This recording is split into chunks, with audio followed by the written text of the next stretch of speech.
I want all of you to imagine a place where simply who you are, your very existence, is deemed immoral and incorrect. Imagine a world where you are prosecuted for simply loving the people you love, for living your life freely, as you wish, without harming other people. While a lot of us may be foreign to this concept of non-acceptance, this is the reality for the queer people of this world. The LGBTQ community has had to fight tooth and nail just to make a space for themselves in this predominantly heteronormative world.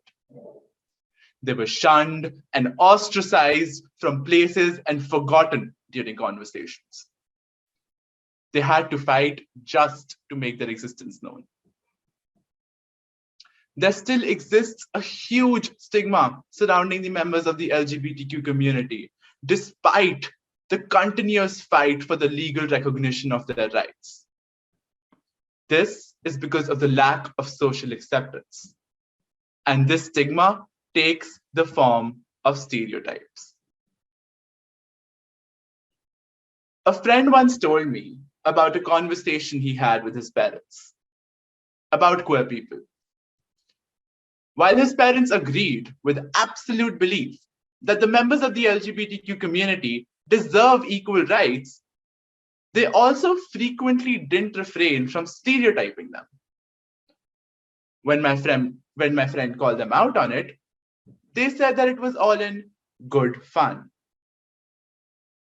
And yes, it is all in good fun, but only until your stereotypes are not validating the structural discrimination and exclusion that queer people face every single day.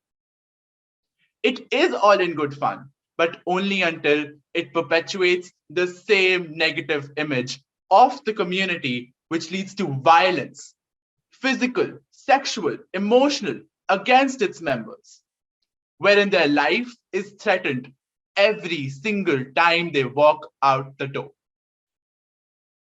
And this comes from people who are in a place of position.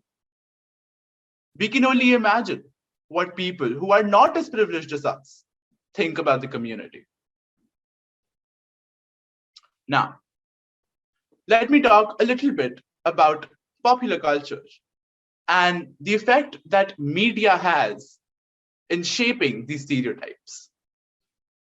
It's a popular saying that life imitates art. Because when we consume media or art that tries to indoctrinate or propagate certain kinds of beliefs and perceptions in us, which are already held true by a huge amount of people, we tend to stop questioning their validity and accept them as is.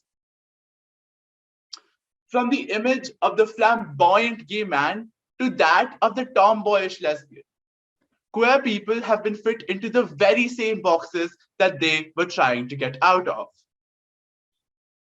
The image of the flamboyant and extremely feminine gay man is the one that pop culture has imprinted on our minds again and again. With mainstream films, with mainstream actors like Dostana, Bol Bachchan, and Student of the Year portraying gay men always the same, with the dramatic walk and gestures, the peppy wardrobe, and an oversensitive yet superficial person.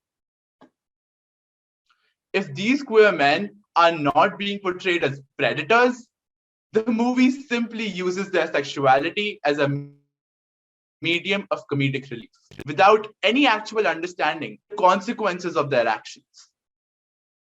Because now, with mainstream movies like these, propaganding such stereotypes, they integrate with an already mostly homophobic society. Let's talk about queer women. First of all, queer women have barely any space in pop culture. Their entire identity is absolutely erased. And this is what we call lesbian erasure. When they are represented, how they are perceived by masses, mainly men, is through fetishization.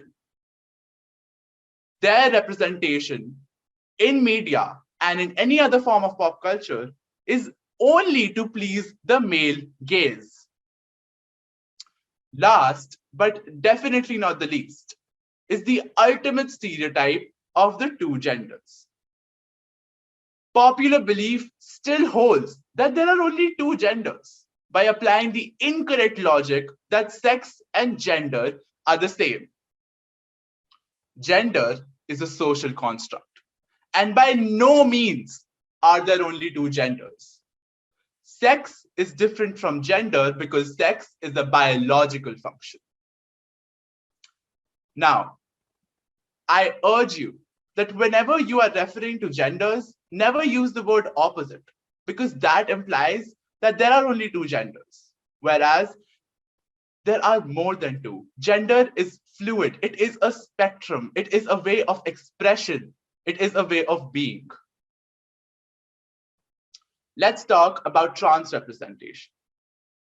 Trans women in movies such as the 2022 release Gangubai Kathiawadi are played by a cisgendered man, giving the impression that trans women are just men in feminine clothes like saris or skirts.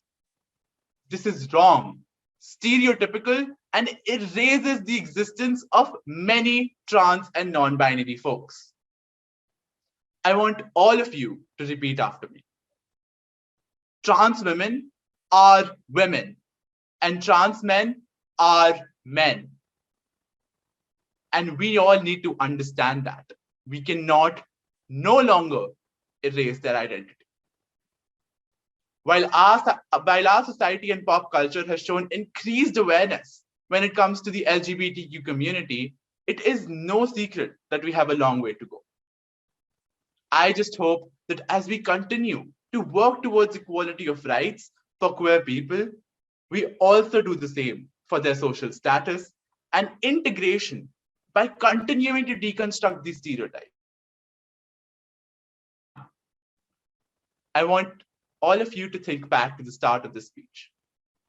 And again, imagine a place, except now, there, your existence is never deemed immoral, nor incorrect. Imagine a world where you are never prosecuted for simply loving the people you love, for living your life freely without harming other people. And I want all of you to fight for this world. Thank you.